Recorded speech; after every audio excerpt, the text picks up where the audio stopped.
नमस्कार मंडळी, मी प्रियंका पाटील घेऊन आली आहे टेक तडका 24/7 वरची एक जबरदस्त टेक न्यूज. तर ऐका, आजकाल सिलिकॉन व्हॅलीमध्ये एआय सेफ्टी म्हणजे एआय सेफ्टीवरून खूपच वादावादी सुरू आहे.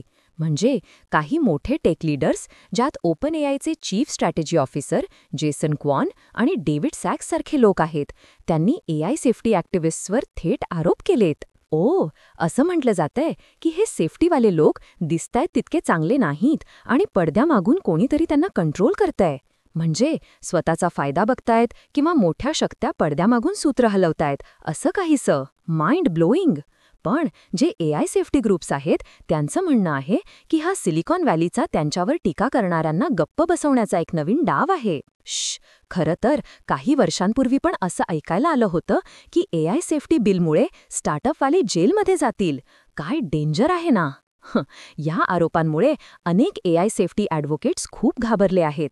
काही जणांनी तर नाव न सांगण्याच्या अटीवरच बोलायला होकार दिलाय, कारण त्यांना भीती आहे की त्यांच्या ऑर्गनायझेशन्सवर काही कारवाई होईल. एकंदरीत हे सगळं काय आहे? एआय खूप जबाबदारीने बनवायचं की फक्त एक मोठं कन्झ्युमर प्रॉडक्ट म्हणून? यावर सिलिकॉन व्हॅलीमध्ये मोठी चर्चा सुरू आहे. कन्फ्युजिंग. एआयचे chief strategy officer Jason Kwon यांनी तर चक्क काही एआय सेफ्टी नॉन प्रॉफिट्सना कोर्टात खेचायला सुरुवात केली आहे, म्हणजे सप्पीना पाठवलेत.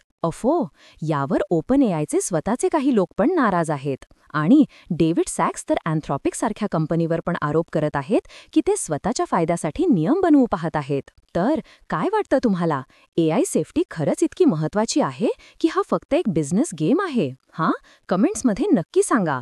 आणि अशाच लेटेस्ट टेक न्यूजसाठी टेक तडका 24/7 ला सबस्क्राईब करायला विसरू नका. भेटूया पुढच्या अपडेटमध्ये. तोपर्यंत टेक केअर.